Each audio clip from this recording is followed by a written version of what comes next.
Hi, good afternoon and welcome everyone. My name is Albéric and I'm Head of Energy and Sustainability at CERRE, the Center on Regulation in Europe. So today we'll present and discuss our recommendation report on the revision of the Renewable Energy Directive published in July and written by Catherine Banet, so CERRE Research Fellow and Professor at the University of Oslo. So if you've not seen it yet, you can find a link for the report in the chat. You'll also see links to sign up to our newsletter and social media channel. So the report focuses on three specific aspects of the revision, so support schemes and tendering procedures, coordinated planning and integration of energy systems, rules for the tracking and valorization of renewable energy, and specifically guarantees of origin. So the Commission's proposal for the revision of RED II has, since the publication of our report, made public as well, introducing significant changes such as the new 40% target for renewable energy by 2030, the introduction of new rules on certification and traceability of hydrogen and renewable gases, etc. So I'll let our guests cover these issues later. So to discuss the report and the Commission's proposal today, we have with us Catherine Banet, of course, Antonio Lopez Nicolas, the Deputy Head of Unit for Renewables and Energy System Integration Policy from DG ENER. Hello, Antonio. Hello. Solène Charpentier, Policy Advisor for Climate, Renewable Energies and Environment at EDF. Hello, Solène. Hi. And Etienne Goudal, Strategy Senior Project Manager at GRDF. Hello, Etienne. Unfortunately, MEP Nicolas González Casares, who was supposed to join us, just informed us a moment ago that he won't be able to join. So we'll have a more intimate setup for this webinar.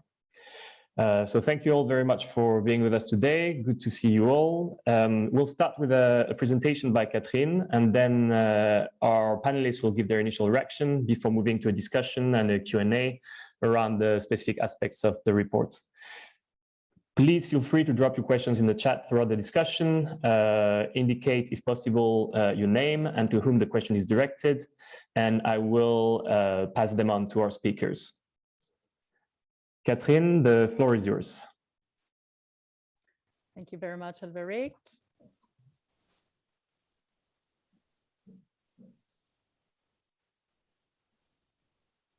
And here. So hello, everybody, and I would like as well to thank all the team at CERRE as well as the sponsors for the fruitful collaboration around the drafting of this report. As Albéric introduced, I will go through some recommendations that we made, some key points, and you can read more about the argumentation, in particular in the report itself.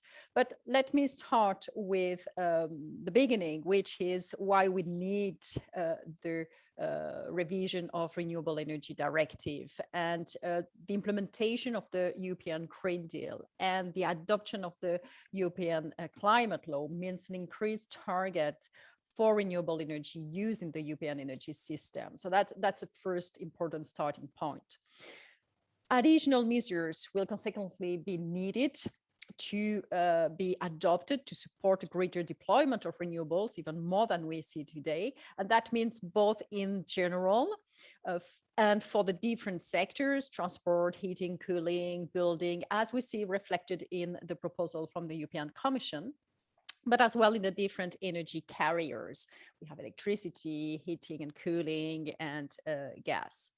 Increasing those targets, 2030, 2040 targets, requires increased commissioning as well of new renewable energy generation, as well as potentially increased infrastructure development. And it requires mobilizing public and private financing. So yet another a big series of challenges that are facing us. And we have, again, as emphasized by the IPCC report and by the review of the nationally determined contribution, a very, very short time to act. This higher level of ambition must be supported by EU legislative and regulatory measures, starting with the revision of the Renewable Energy Directive. This directive has been recast in December 2018 with a deadline for transposition by the member states, June 2021. So the big question that we raised at the beginning is, well, opening up the directive for revision so quickly after its last recast raises the questions of both the objective and the scope of the revision. So that has been an important starting point when we work on the report, and I elaborated and I proposed three main ideas that could contribute to the discussion, which is otherwise very, very broad, and we could cover many other topics. But we decided to focus on the three that Albéric mentioned. So I will go quickly through, again, what was our objective, the question of scope delimitation in the review and of the directive itself, before going through the series of recommendations on those 3 points. The objective of the report, of the paper, is to contribute to that discussion on the revision of RED II. How should RED II be designed to ensure it is fit for purpose? A number of new policy and legislative initiatives from the European Commission are driving the revision process for RED II, including first the European climate law, the law of laws in the area, and the increased targets. And the European climate law also defines a duty on the European Commission to review the relevant EU legislation in order to reach those targets. So here there is an obligation for the European Commission to act, and that is one of the justification for the Fit for 55 package. The second driver is the objective to facilitate energy system integration and the uptake of clean hydrogen, following the 2 strategies on energy system integration and hydrogen from 2020. Third was the scale of the uptake of offshore renewable energy in another strategy that has been put forward last year, and that is of direct relevance for the revision of RED II. And finally, the upcoming revision of the European Commission stated guidelines for environmental protection and energy, which is already ongoing and which is run in parallel, but it has direct connection to the revision of RED II. And I said, RED II has just been recast, and that means that we need a targeted revision. It will be limited in scope necessarily, but the discussion seems to be more or less open still on what other aspect could be integrated into that revision. And here we call for a carefulness when it comes to what other topics should be included now compared to what could be included in a broader revision of the directive. And we the paper develops a recommendation on the 3 specific aspects, and we are not covering, for example, biodiversity issues or permitting or sustainable criteria for biomass issues, because other papers have been elaborated on that. So we intended to be as well a bit more original in the contribution to the debate. As said, in terms of scope delimitation and what kind of role should RED II play in the implementation of the Green Deal, one should distinguish between short-term revision and long-term revision. That could be a RED III version of the directive. Another element is that because we need to act quickly, and the negotiation process around the revision will take several months and until 1.5 years maybe, though we need some flexibility in terms of instruments that we are using, and notably probably a mix of instruments or regulatory instruments from binding and non-binding that could be implemented on the short term. The paper insists also on one aspect that I believe is very fundamental to keep in mind when revising the directive, is first the objective, the general objective of Renewable Energy Directive, which is the promotion of renewable energy sources.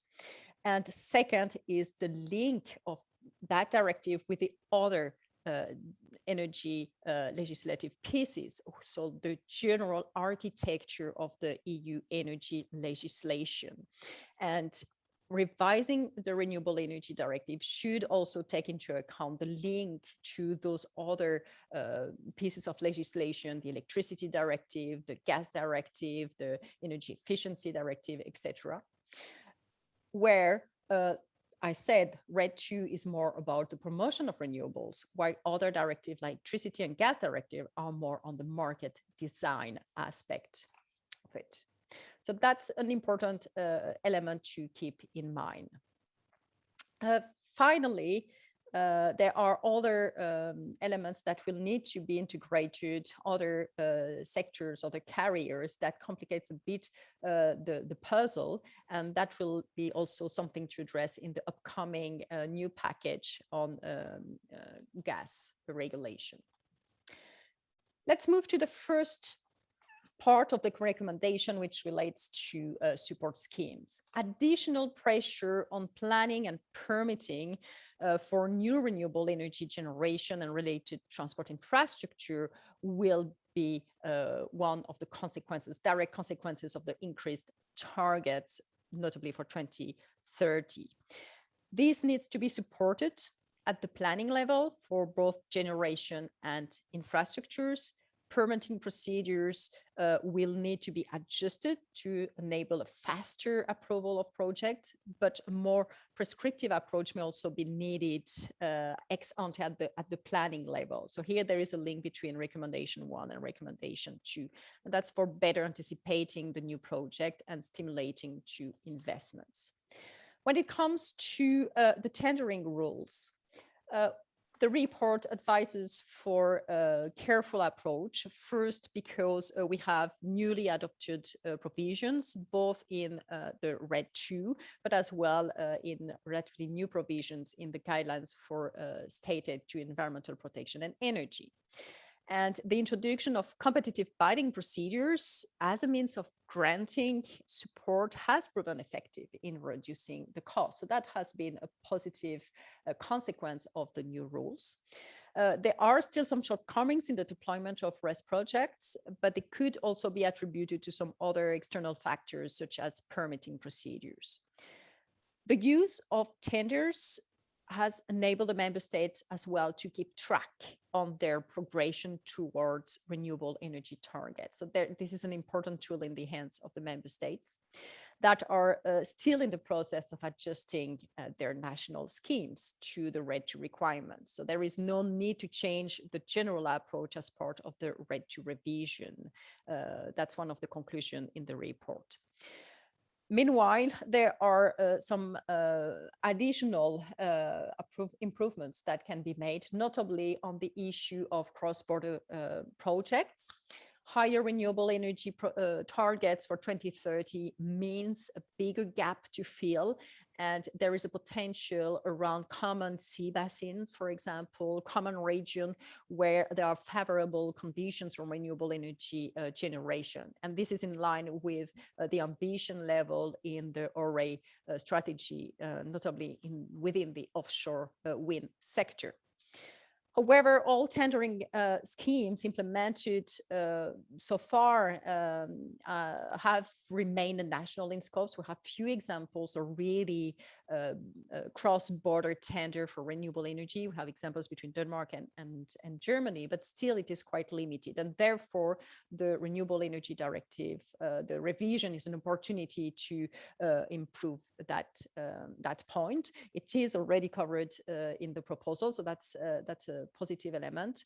And we advise here in the paper on some very precise steps. Notably, it could be through the elaboration of soft law guidance on development of cross-border projects through joint tendering procedures. It could be through some rewards for increased cooperation and the resulting new generation capacity.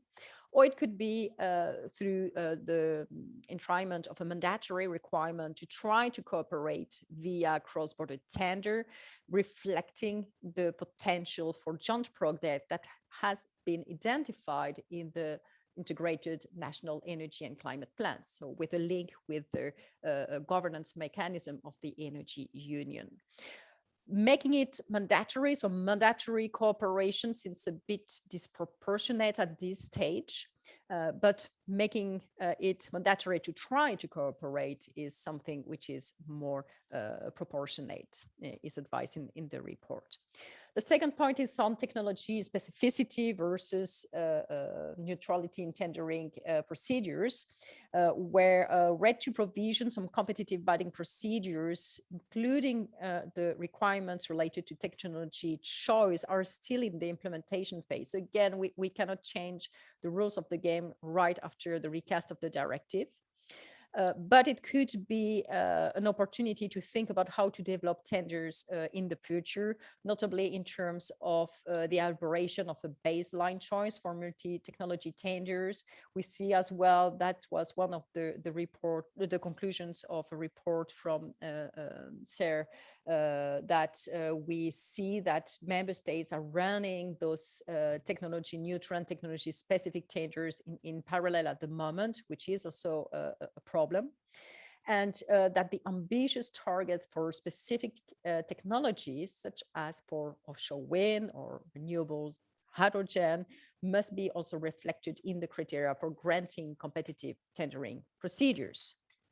So there is here some work to do without changing the world architecture for tendering. There is also a tight link with energy system planning and the launch for the tendering procedures, where the targets for new capacity and for specific technologies should be consistent with each other. Finally, another point which is really of raising importance is the one on local benefits. I'm not talking about local requirements, as some of you may be well aware of from other legal frameworks such as the WTO, but local benefits which will relate to local work, social, etc. benefits. And we see that also in terms of local acceptance and local benefits, that's something that could be improved. The revision of REDII is therefore an opportunity to consider the possibility of including criteria on local benefits as part of those competitive tendering procedures for granting projects. The draft guidelines on stated for climate, environmental protection and energy hint at the inclusion of such criteria, although it could be made clearer. And in order to advance a just energy transition, as the European Commission is advocating, the revision of the REDII could therefore reflect criteria on local benefits in accordance, of course, with EU law and the law of the World Trade Organization. The tendering procedures could therefore ensure the involvement of local communities and local authorities in order to ensure benefits, optimal location, and local acceptance. The next point is on energy planning. And in particular, the report advocates for enhanced coordination and of energy system planning with, again, the view of delivering the RES targets. The revision of REDII could facilitate such an approach, including at the generation level. We have detailed rules on planning for infrastructure and the coordination of planning. So this is something which is already enshrined in the legislation. However, we see already a tendency to reinforce the provisions on energy system planning. We have few provisions, but we see a trend in terms of a more prescriptive approach in order to steer as well the achievement of the targets. And the same is happening at the international level with the Paris Agreement and the nationally determined contribution. We have the national energy and climate plans, and we need a form of coordination for the planning, of course, respecting the principles of the choice of the energy source and energy mix for the member states, but at least a minimum of coordination between the different energy system planning processes. Otherwise, there may be some missed opportunity and lack of cost effectiveness. So that's another element of recommendation that we are making of how could this planning be better coordinated and reflect different central considerations: security of supply, decarbonization, cost effectiveness, and not least resilience. Finally, the last point is on the tracking and valorization of renewable energy generation attributes. Here, the main instrument is the guarantee of origin, which is a certificate-based system for tracking the energy attributes and which is used for compliance with disclosure obligations. The report is focusing, therefore, primarily on the regime for Geos. The regime for the Geos has improved, and that's a result of the implementation of REDII provisions, with the mandatory use of the Geos for the purpose of electricity disclosure. This is a major improvement in terms of transparency of the system, and as well the power for given to the final consumers, part of liberalization process.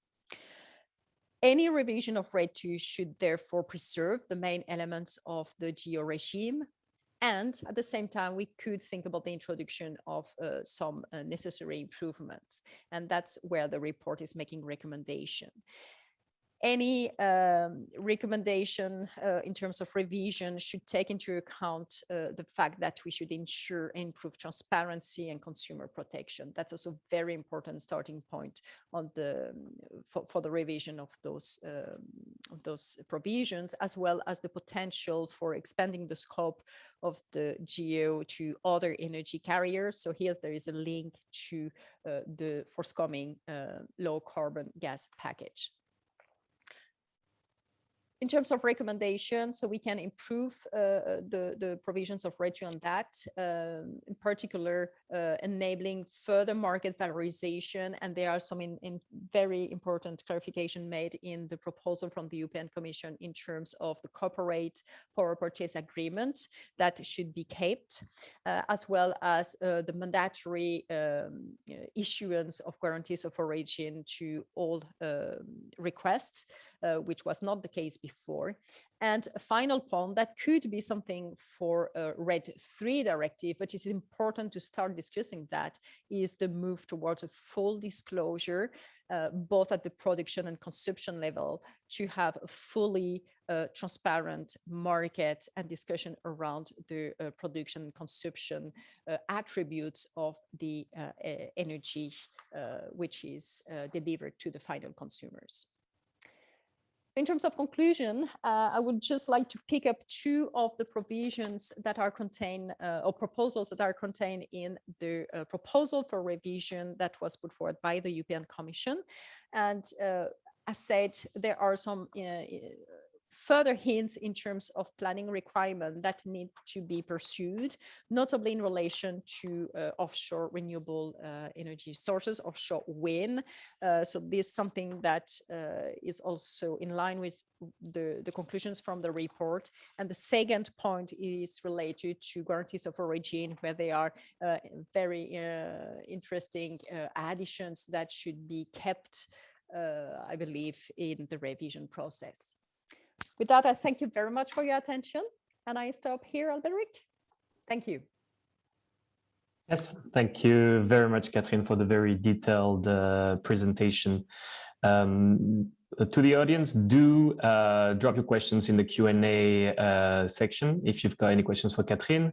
And Antonio will get us started now with the round of reactions, with maybe a bit of background on the Commission's thinking on the proposal on REDII. Antonio, please. Yeah, thank you. Thanks, Albéric, and thanks, Catherine, also for the presentation, and to both for the invitation today.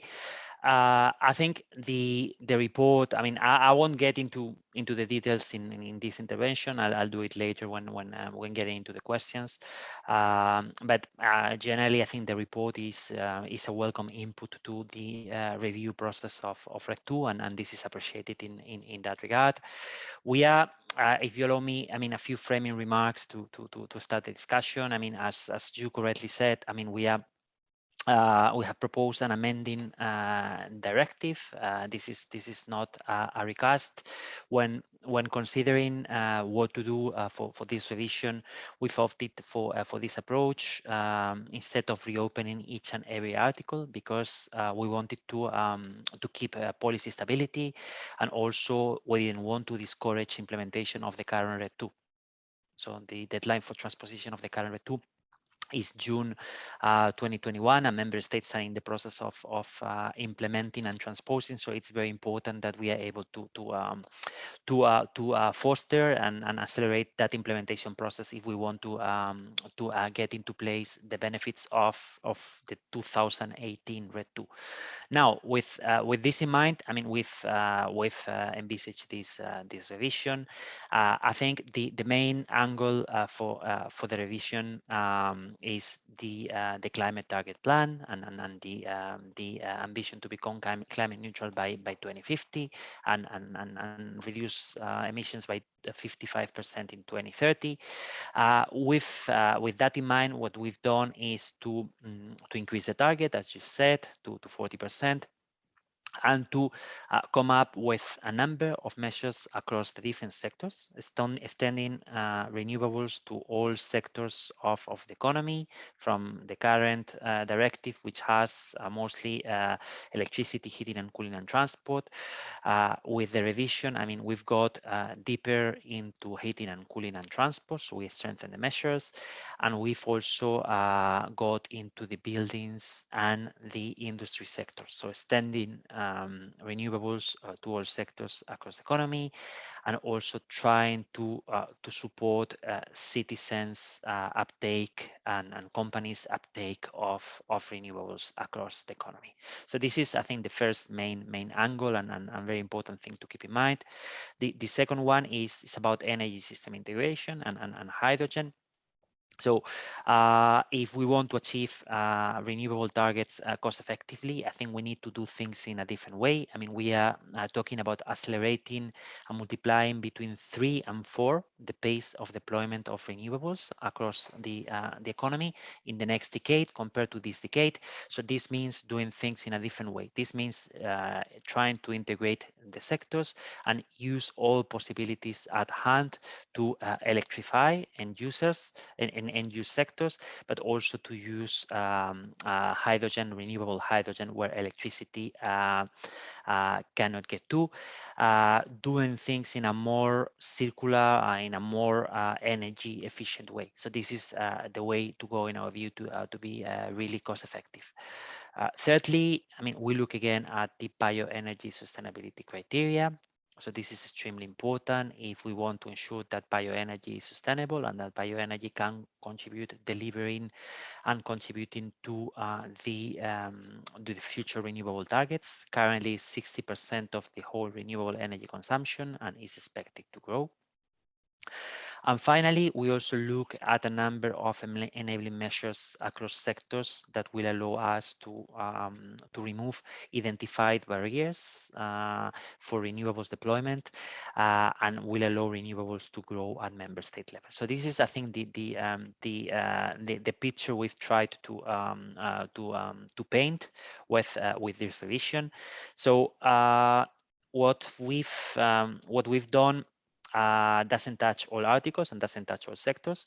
And when looking at your recommendations, which I said are very much welcome, I think it's important to keep in mind, as you also said, I mean, this revision, but also potentially future revisions of the directive and the implementation of the current directive. I think I take them as recommendations on renewables policy overall, but also other pieces of legislation that the Commission is working with. I mean, such as the hydrogen and gas decarbonization package you mentioned. I mean, the state aid guidelines, which are extremely important also for renewables. So I think we need to see things in that overall renewable policy framework.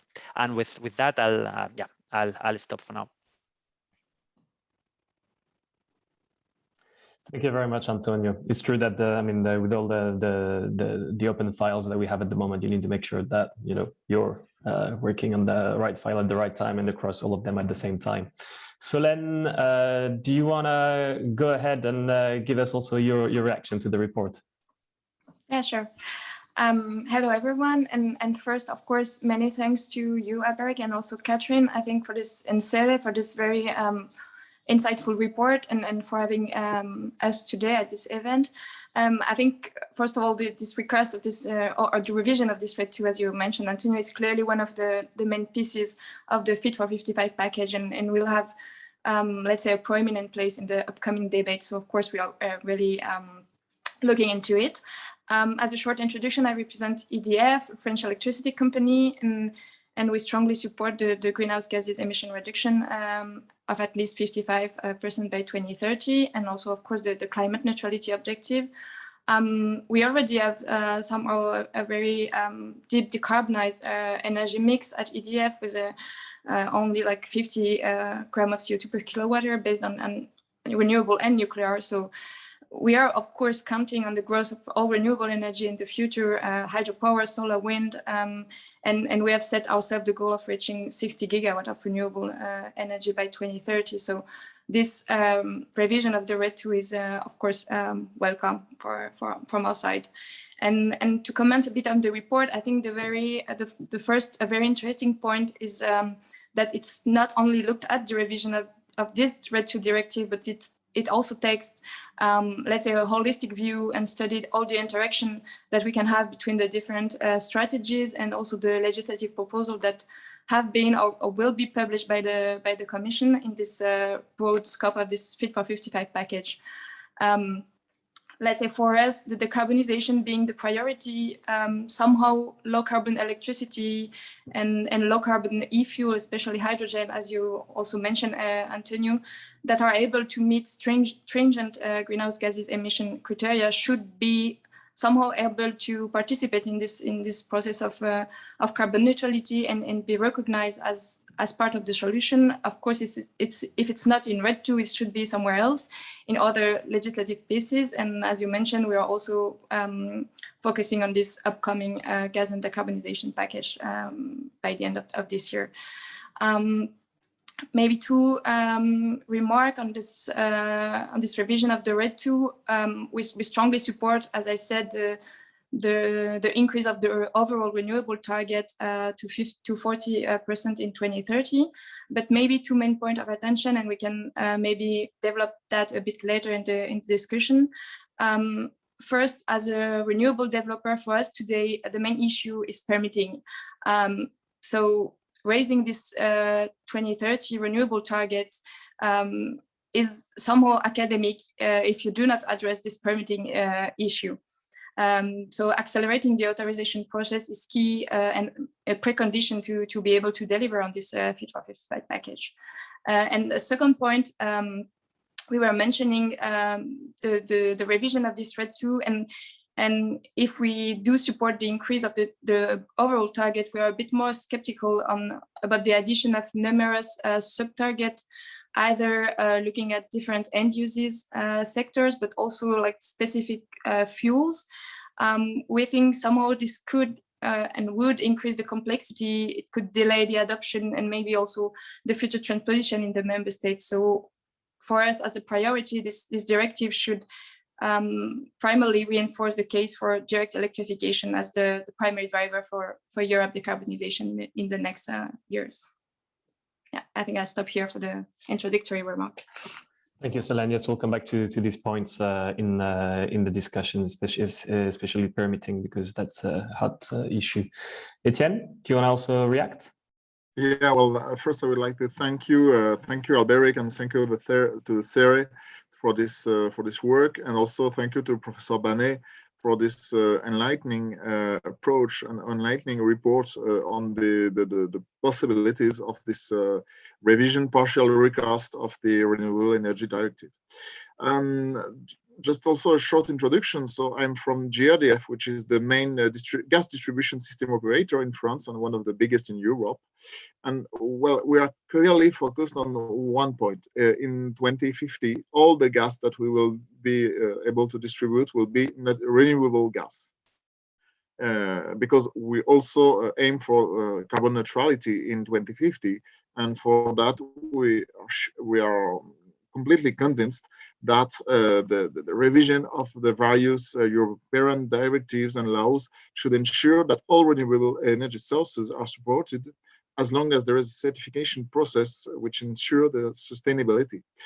It was the case with the recast of the Renewable Energy Directive in 2018.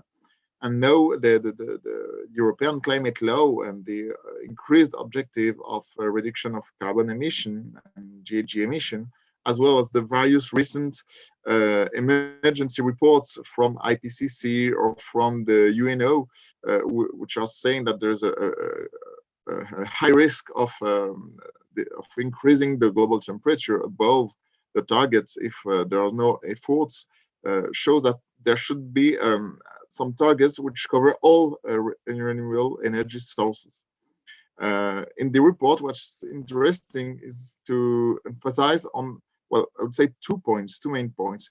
The first one was about the tendering procedures. That tendering procedures should concern all renewable energy sources, but we all know that each renewable energy sources has their own specificities, their own benefits, their own drawbacks, their own costs, their own environmental benefits, local benefits.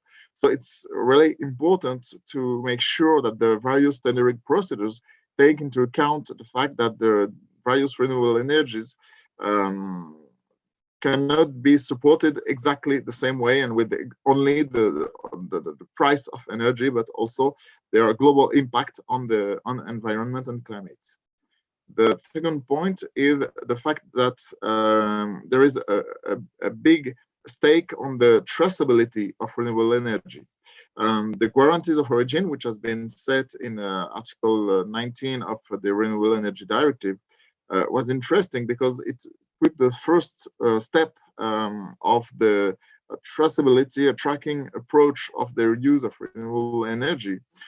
What's interesting is the fact that this is generalized and this is used in a wider approach, in a broader approach that will ensure that all renewable energy sources, all renewable energy generation will increase the use of renewable energy in every sector, be it industry, be it mobility, be it heating and cooling, and the use of a system of traceability, which can be guarantees of origin or any other system.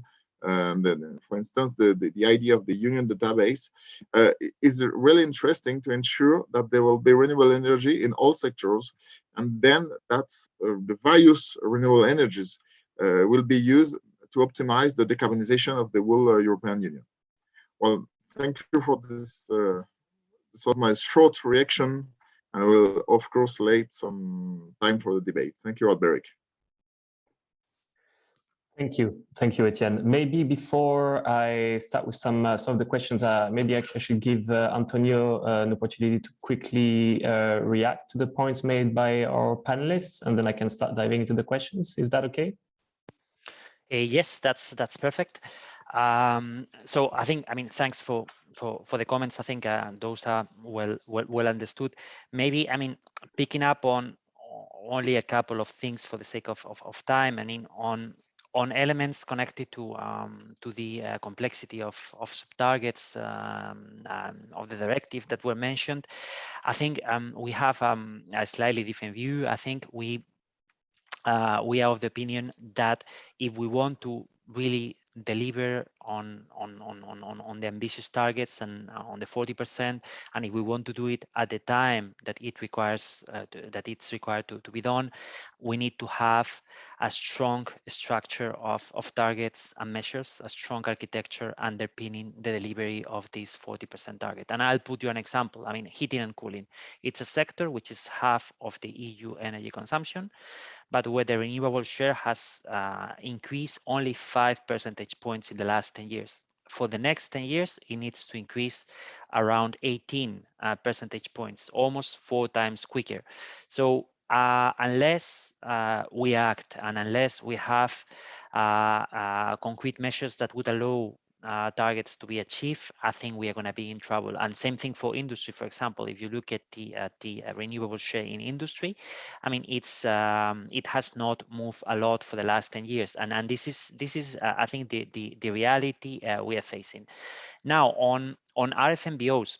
On renewable fuels of non-biological origin and hydrogen. I mean, what we are doing is trying to deliver on the ambitions of the hydrogen strategy. So we have a target of 40 gigas of renewable hydrogen electrolyzers, and we want to bring this into reality. And we want to channel this hydrogen, as promised, to the hard to decarbonize sectors, which I think most people would agree, transport or parts of the transport sector and industry. So what we do to define those targets is to simply calculate the amount of renewable hydrogen that those 40 gigas of renewable hydrogen electrolyzers could produce, and channel them to transport and to industry. And at the end of the day, this is a figure which we feel it's realistic if we want to deliver on our hydrogen ambitions as EU. And if we look at the different national targets that member states are putting forward, I think it's really consistent with that ambition. Thank you very much, Antonio. While I have you, I can see there's several questions on the upcoming delegated acts of RED II and a potential timeline. People are asking if there's if there's a timeline set, and if there's anything you can say about the content of these acts. Yeah, I mean, I think the question is mostly about the delegated act on additionality, I understand, on RFNBO's additionality. So I think the timeline is clear. I mean, we have a legal obligation to deliver that delegated act by the end of this year, and it's our firm intention to do so before the end of the year. So I think we are working on the text so that we are in this position, including the necessary public feedback period before adoption. So this is in the making. Now, in terms of content, I think I think the delegated act. I mean, there's been a lot of discussions in the stakeholder community about that delegated act, and we acknowledge its importance for hydrogen. I think the important thing to keep in mind here is that, I mean, we cannot reinvent the wheel. I think we have clear conditions defined under RED II, under Article 27, and the related recital that define what the Commission should have in the delegated act to allow hydrogen produced with electricity from the grid to be accounted as 100% renewables. And this is what we are trying to do with, of course, with a clear ambition to make this delegated act a vehicle for hydrogen deployment. So this is, I think, absolutely essential in our view. So it's not a delegated act that needs to be seen in a restrictive way or as something restricting hydrogen deployment, but it's a bit the opposite. It's a delegated act that should channel the deployment of renewable hydrogen in a way which is sustainable and in a way that allows a quick ramp up of the hydrogen capacity as the industry is trying to do. Thank you, Antonio. That's very clear. We have another question on the panelists' assessment of the new provisions regarding the union database. I think, Etienne, you had mentioned this. Maybe you want to react to this one? Yeah, well, we do consider that it's an interesting approach on the projected revision of the Renewable Energy Directive. For everybody, just the provision revision is to widen the use of the union database to all end-use sectors. Currently, on the Renewable Energy Directive, the union database is restricted to the transport sector, and should be it should be used in all end-use sectors. We do consider that it's an interesting approach because all renewable energy sources and all renewable energy vectors will have an end use. And so it's interesting to see and to check where the various renewable energies will be used in each way, be it for heating and cooling, for industry, for transportation. And it's also interesting because we know that the efforts required to reach the carbon neutrality by 2050 and also to reach the decrease of minus 55% by 2030 will require to decrease the emission, the GHG emission for all sectors. So it's quite interesting to have this kind of traceability mechanism. It's not as flexible, for instance, as putting the sustainability system on the guarantees of origin, but it's quite interesting because it's an approach that could be enough to ensure that the traceability of renewable energy is guaranteed. Thank you, Etienne. So then maybe you wanted to react also on the issue of traceability of renewable energies and the topic of guarantees of origin. Yeah, of course. Yeah, I think on this question of guarantees of origin and the union database, we should make clear what are the objective of each tool and how they can somehow work together, because REDII clearly stated that guarantees of origin should be used for transparency toward the consumers, and in that field, especially talking about guarantees of origin for renewable electricity and beyond, we think there is a lot of space for improvement of the actual guarantees of origin. And then talking about the union database, it's more looking at a physical approach and maybe somehow make sure that you can account for the e-fuel, the renewable e-fuel in the different target and sub-target that were mentioned before. So I think we really need to ensure that each tool is defined for a specific objective and that they can really work together, especially in the case of renewable hydrogen and maybe later on low carbon hydrogen, how to ensure that you can have both the guarantees of origin and the union database working together. And maybe shortly on guarantees of origin, somehow we are a bit disappointed that in this proposal of to revise REDII, there is not quite a lot of looking at the guarantees of origin, how to improve them. We think we could have done a lot of things to improve the credibility and robustness of guarantees of origin for also for electricity. And the first point would be somehow reducing the temporal matching between the emission of the guarantees of origin and their cancellation. France take the chance to do that at a 1 month time step. So we think the current revision of the Renewable Directive could already think about this monthly matching. And of course, we are happy that you still can have this guarantees of origin for all energy sources. This should stay in this sense.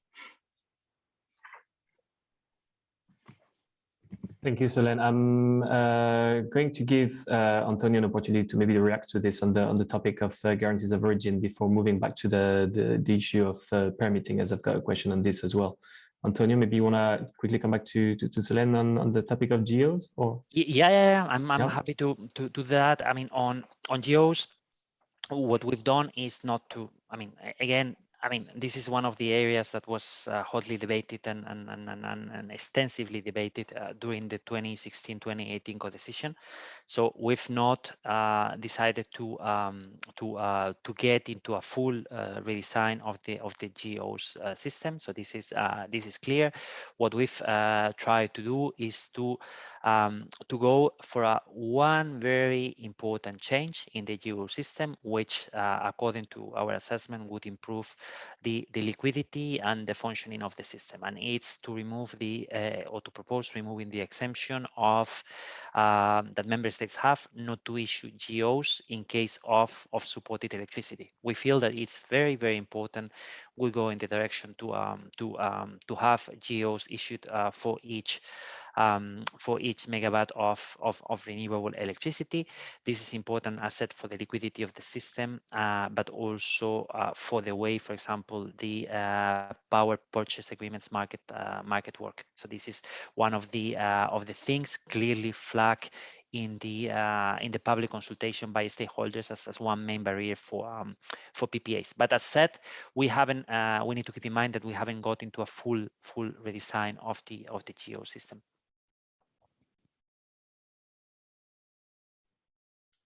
Thank you, Antonio. And just a quick question from myself. Timeline-wise, when do you think we can expect to get into like a deeper rethink of the Geo system? And obviously, I guess that's not in the tubes right now, but. No, I mean there is no plan at all for the next revision of the directive yet. I think it's a bit it's a bit premature to consider, but for sure, I mean time will come to look at that again. But generally, I think it's very important that we implement what we have before we make further changes. Yeah, thank you very much, Antonio. Going back to the first issue that was discussed during Catherine's presentation, so the issue of permitting and tendering. Solène, you made the point earlier that facilitating permitting procedures should be a priority. Do you have some ideas you want to share on that front? Yeah, well, I think maybe just to give you, for example, some example, like in France today, having a new onshore wind project takes on average, I think, 7 years, including 2-3 years of appeals in the court.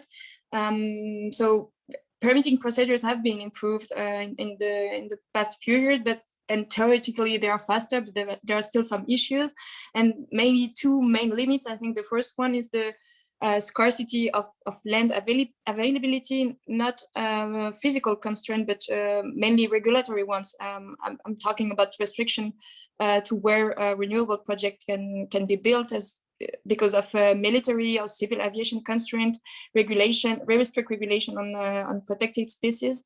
So this is one first issue. The second one, I think, was pointed, is the lack of staff at ministry level, because basically they're lacking staff to process a growing number of permitting applications. So one way to move forward will be maybe in the direction of soft law, let's say soft law action, to develop guidance on best practices, having the member states really talking to each other about the best practices they have at member state level to make sure they can deliver on the authorization, because otherwise we won't be able to reach either the old target or even less the new one in 2030.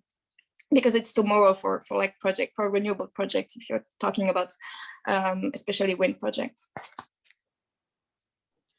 Thank you, Solène. A related question, but I think more directed to Catherine, is on the potential form that local benefits could look like, related to community involvement at local level. Thank you, Albéric, and thank you for asking the question in the chat. Yes, indeed, that's something that we see rising as a concern, but as well an opportunity in many countries. And the idea is really to distinguish what it could be a local benefit from a local content. We're not talking about making anything any requirement around that, but the idea is and I'm talking for myself, can comment afterwards, but is more exploring what is already intended in some of the directives in terms of economic, environmental, social benefits related to development of a project.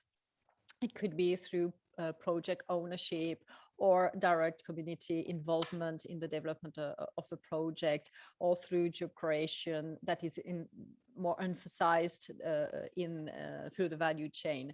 And we can get some inspiration from what is already practiced in, for example, green public procurement, in the way you're weighting the different factors, including social and environmental factors, and then taking into account those local benefits without making them any binding criteria for the award. a tender. That'll be all. Thank you very much, Catherine. That's clear.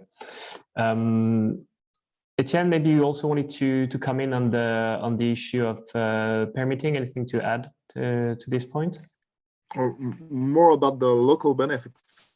It's an important point because currently one of the main issue with the development of renewable energy plants is the social acceptance of the various plants.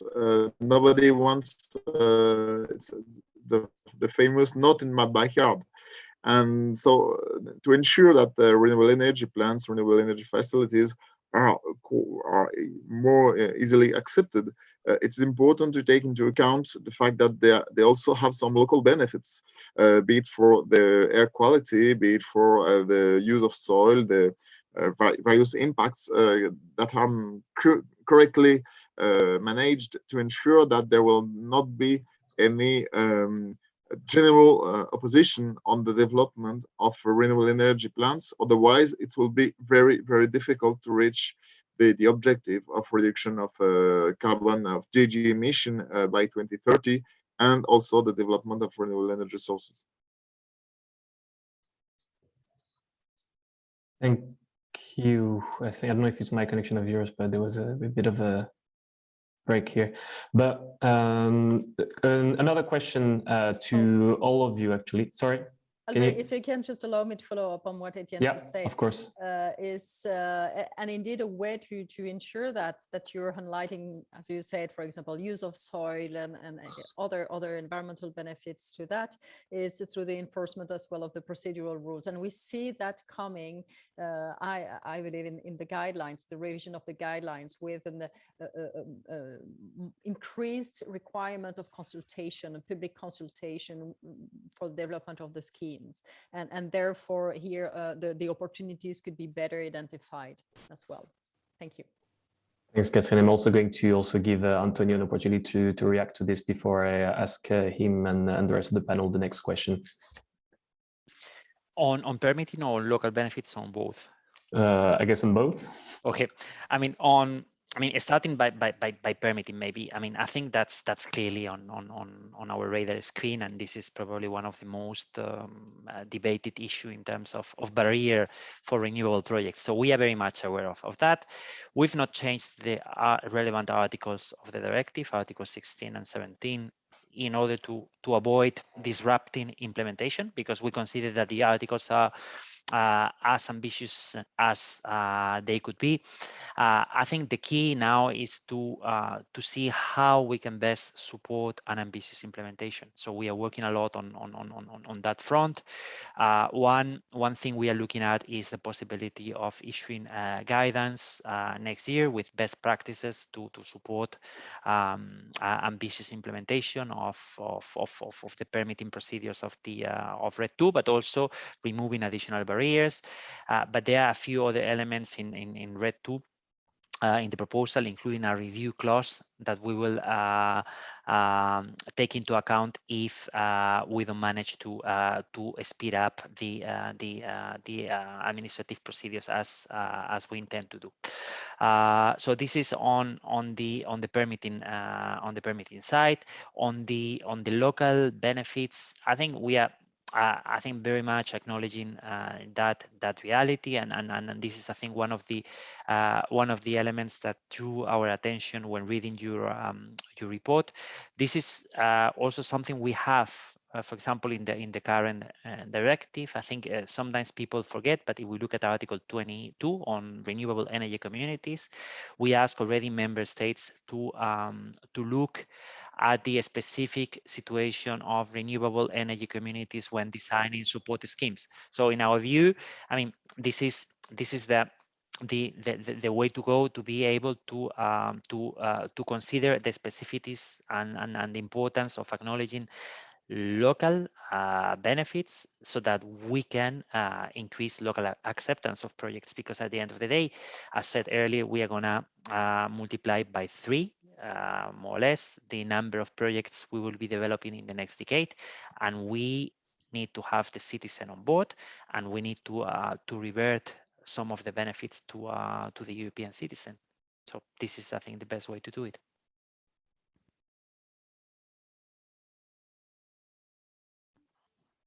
Sorry, didn't realize I was muted. Thank you, Antonio. Quickly jumping back to the issue of the guarantees of origin, we've got a question on the possible extension of the regime to low carbon gases.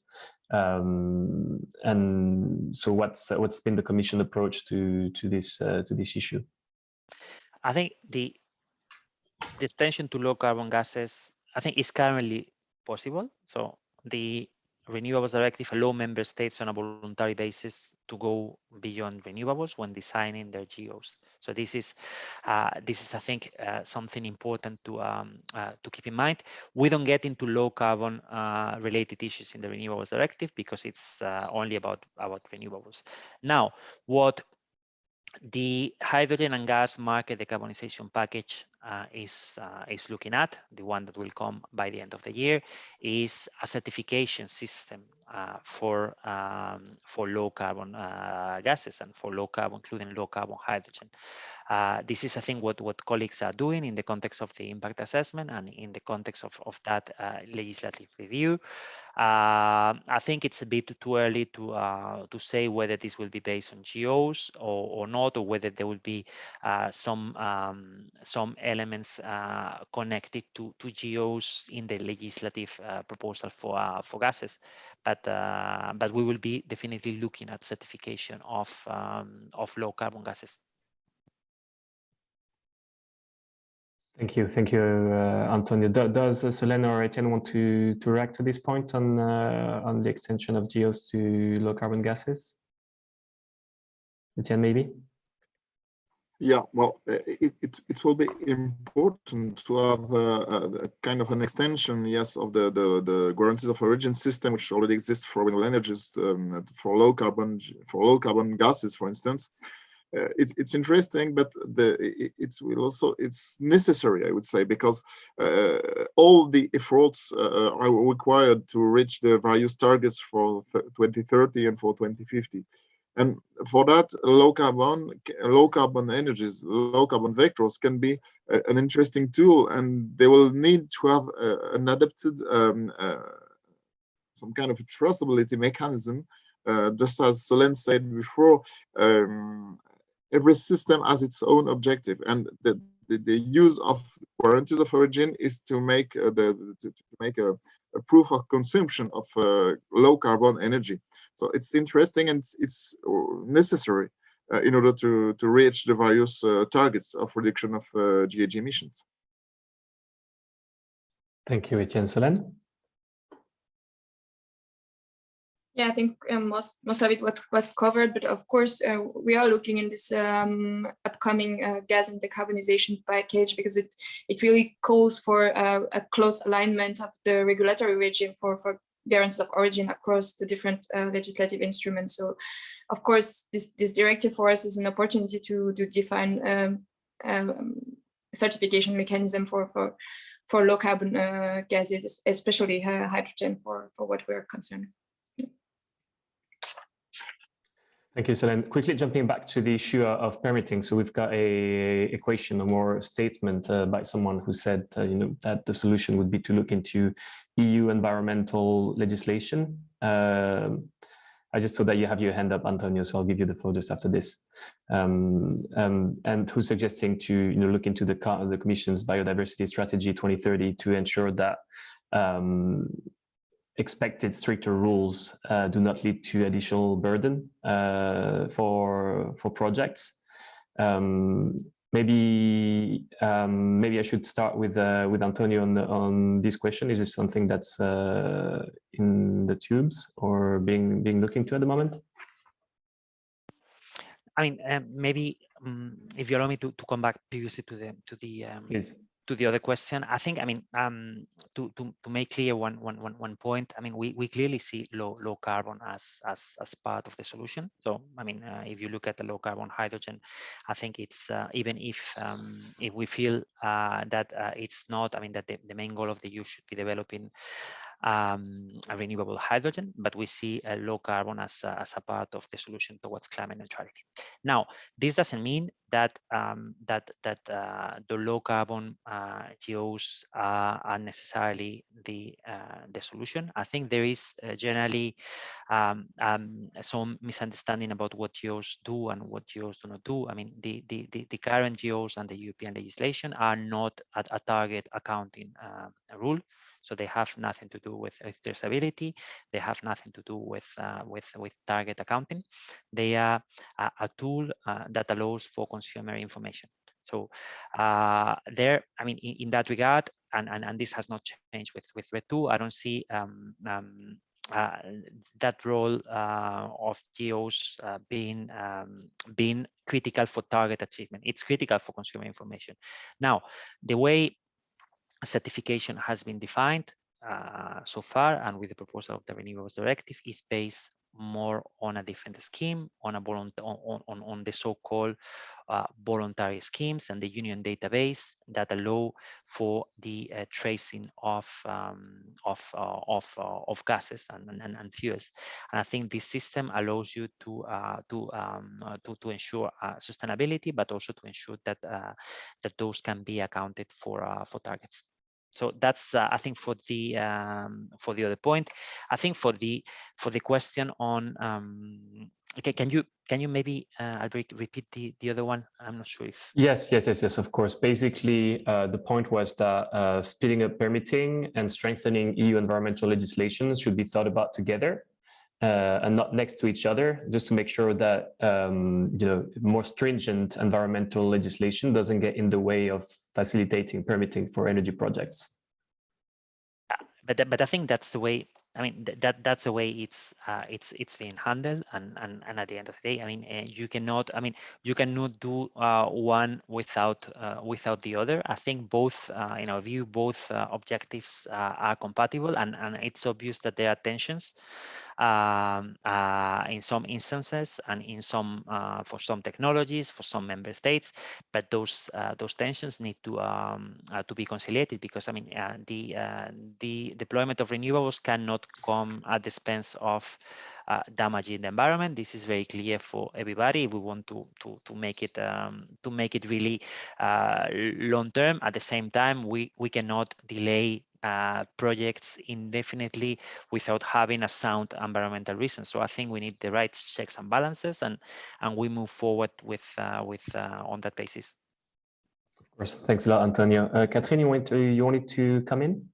Yes, a short comment on that, on the question from the anonymous attendee on biodiversity, and I think it's also targeting more meta question, but very important one, that we have different processes at the moment, and we have different targets, and how do we make it consistent? How do we coordinate the action around it? You have targets and permitting and planning procedures for the energy system, for the infrastructures, for as well social spatial planning, and you have as well climate adaptation that is also fundamental in terms of use of the territories and what kind of renewable energy sources and biodiversity resources we can mobilize. And those processes are often run in parallel by different entities. How do you ensure that those efforts are better coordinated in order to have more efficient results? I think that's a fundamental question that we need to address very quickly. And but it's not an easy one. It's up here, and more maybe it's more strengthened rules in terms of strategic assessment that will have this top-down effect could be beneficial. So that's a reflection around the issue of integrating biodiversity aspect also in those permitting issues for project. Thank you. Thank you, Catherine. And that connects to the issue of integrated, for instance, maritime and energy planning for the question of offshore renewable energy development, right? Another question that I think is directed to you, Catherine, is how, on your perspective, and how work on the state aid guidelines and REDII should be done in parallel, and concurrently, and also coordinated, to your point about coordination, to ensure that both revisions achieve their objectives. So a bit of a very high level question, but I know that was mentioned in your presentation. So I'd like to direct this one to you. Yeah, sure. Thanks. And I guess Antonio can supplement on how do they do in practice. But my view on that, and that was reflected as well in a previous report from CERRE from last year on the guidelines, is it's a puzzle between the rules in the guidelines, but as well which are binding on the European Commission primarily. And you have the general block exemption regulation, which is a regulation binding on the member states. So where you will find the principles and the details in the guidelines. And then you have the Renewable Energy Directive. So and the interplays there where you can advance some new ideas probably in the guidelines that will be reflected in the main objectives in the GBAR regulation, and then afterwards in Renewable Energy Directive. The challenge this year is that everything is happening at the same time. So, and that's a question to Antonio, is to ensure when the processes are run in parallel that those provisions in the revision of the guidelines and revision of the GBAR also reflected in the revision of the Renewable Energy Directive? Or are we waiting for first the adoption of the GBAR and the guidelines and then aligning for in the RED II? Thank you. Thank you, Catherine. With this, there's some more questions we could take if we had more time, but with 3 minutes to the scheduled end of this meeting. So I'm going to quickly give everyone an opportunity to wrap up, to give some last comments, just 30 seconds, and then we'll wrap up for today. Starting with Antonio, please. Yeah, so thanks, Albéric. So, I mean, thanks a lot for all questions and remarks. I mean, this proves how important the work we are doing these days it is. I would insist again on the importance of building on what we have and trying to extend it and make it stronger. And this is the opportunity we have with the current co-decision. We won't be able to solve each and every problem, but at least I'm convinced that we will try to pave the way for achieving the ambitious targets we have ahead of us, and for really unlocking the potential that renewables have in all member states, and the benefits that will entail for European citizens. And I think this is something extremely important, and especially also in connection with the current situation in the European markets of high electricity prices. I mean, currently renewables are the cheapest way of producing electricity, and we need to be able to work in this direction. Thank you very much. Thank you very much, Antonio. A nice note to end on, and thank you very much for joining us today. It was great to have you. Etienne, Solène, please. Last comments. Yes, maybe last comment. Yeah, you were talking about how the stated guidelines and the coordination could be with the Renewable Energy Directive. So maybe one point that we're very important provision for us is the ability for member states to launch a technology-specific auction in the stated guideline. That should stay that way. For us, it's the way to ensure the long-term development of each and every renewable industrial value chain, and with actual technology neutral, we can only expect solar project to be selected. And talking about energy system integration, we need all the renewable that do not provide the same service and value to the electricity system. So they should not only compete solely on the ground of price. So we really need this technology specific auction in the stated guidelines. And thank you very much for the exchange. Thank you very much, Solène. Thanks for joining, Etienne. Yeah, I will go on with what Solène said last. The fact is that all renewable energies are required, and for that it's very important that the Renewable Energy Directive ensure a complete an approach and a support with a neutrality a technological neutrality approach. Sorry. So that's one of the main point, because it's not the technology which makes the production. For instance, a heater will not be renewable or non-renewable. It's the use of energy and the use of renewable energy and the entrance of a heater which transform it into renewable heat. So that's important that this the approach on the revision of the Renewable Energy Directive ensure that there is a support and an equal support for all the renewable energy sources, be it electricity or gases, for instance. Thank you, Etienne. And Catherine, maybe some concluding comments? Very shortly, first, I think we should commend the staff of the European Commission for the huge package they delivered in July. So congrats on that, and good luck with the rest of the work for the negotiation of the package. My only point will be keep the good elements that are included, and we have some proposals for further improvements that we will. Thank you. Thank you, Catherine, and thanks very much to all of you for joining us today. Thank you to the audience for tuning in. Our next energy and sustainability webinar will be on greening ICT and the role of data centers and their impact on the energy grid. That will be on October 13. The registration link should be available in the chat already, so have a look if you haven't seen it yet. And don't forget to sign up to our social media channels, newsletters, etc. Thank you very much again, and have a good rest of the day, everyone. Thank you. Thank you, Antonio, Solène, Thank you very much. Etienne, Catherine. Bye. Bye. Bye.